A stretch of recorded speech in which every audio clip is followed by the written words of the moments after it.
Berhubungan dengan kronologisnya sampai dari di mana pertama kali kenal Mbak M juga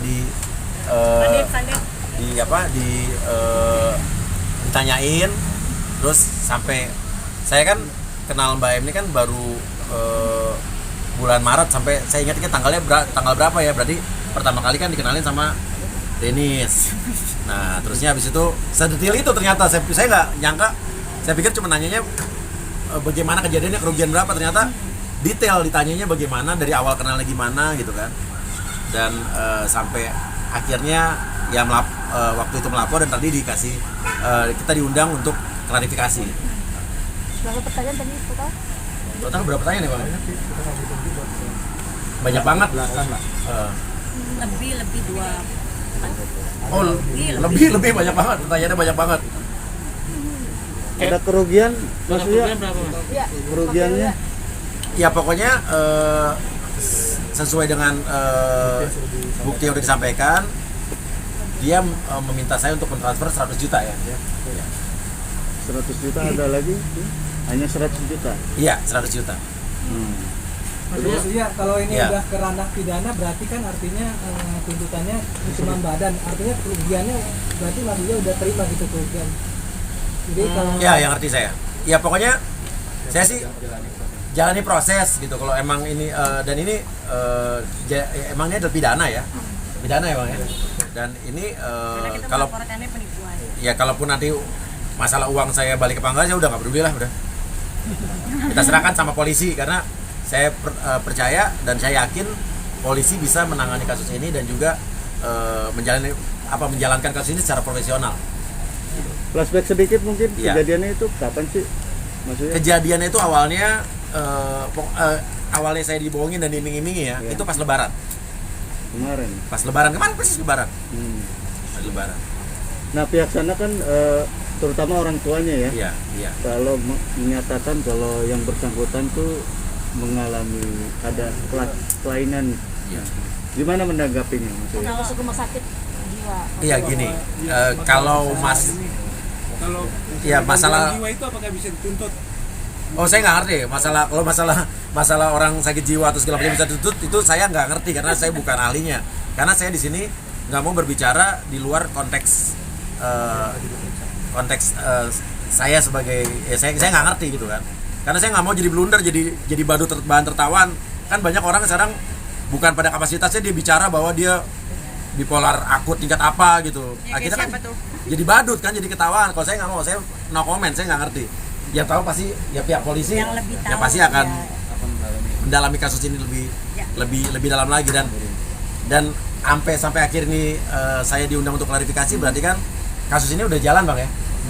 Udah dalam proses, udah LP gitu kan. Dan Denis juga minggu depan akan dipanggil kayaknya nih. Gara-gara lu. Nah, gua kan kenal dia gara-gara lu. Iya juga sih, iya. Udah Mas Uya, balik laporan dua-duanya. sendiri itu kapan sih Mas Uya? Tanggal berapa? Kenapa? Laporan sendiri itu tanggal berapa? Laporan tuh minggu lalu. Tanggal? Lupa tanggal berapa ya? Lupa tanggal berapa. Iya. Mas Uya, untuk Ya. laporan ini mungkin memberikan efek jerah apa untuk mempidanakan dia atau seperti apa? Gini, saya mengharapkan bahwa gini, karena pada saat ini hanya menimpa saya kan udah waktu awal kan diam saja. Ya Denis yang berkoar-koar, karena Denis yang berkoar-koar, dia yang dibalikin duitnya, gitu kan. Nah, saya berbicara di sini karena menurut saya mungkin nggak tahu. Awalnya saya terlalu sabar dan diam aja, tapi Ya kasihan mulu. Ya, gua Kasihan mulu kasihan. sampai gemes gue. Tapi karena saya mulai diancam, digertak, terus ternyata banyak korban-korban lain yang juga ternyata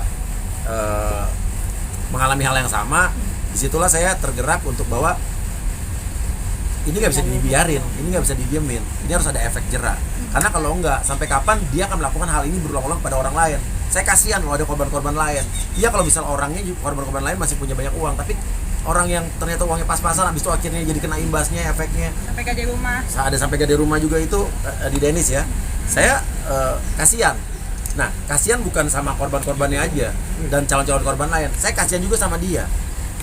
Karena saya kasihan, saya laporin biar dia ada efek jerah, biar menyesali perbuatannya, biar dia bisa tobat dan hidup sebagai orang yang normal nantinya. Jadi jangan jadi penipu terus gitu. Oke, setelah laporan kemarin, apakah ada komunikasi dari pihak sebelah ke pihak Patilia sendiri, mulai pengacaranya atau seperti apa? Gak ada ya? nggak ada sama sekali. Bentuk ancamannya kemarin tadi kan sempat nyinggung soal Digertak ada dan Ya, ancaman. ya. Bentuk Jackson ancamannya itu mungkin. gimana Pak dulu? Yang membuat saya akhirnya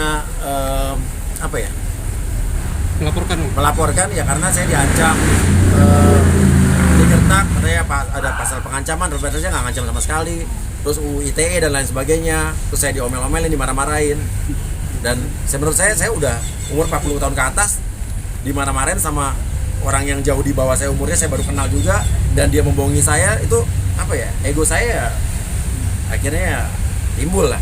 Bukan ego sih sebenarnya, adalah biar ada efek kalau dia tidak melakukan hal ini lagi. Tapi baru pertama Bang kena tipu gitu Bang. Dan dirugikan Iya. banyak orang, bukan Iya. cuma kita doang. Bang Uya baru pertama kali kena tipu tuh. Kena tipu. Iya. Oh, zaman dulu udah zaman kuliah pernah kena tipu lah gua.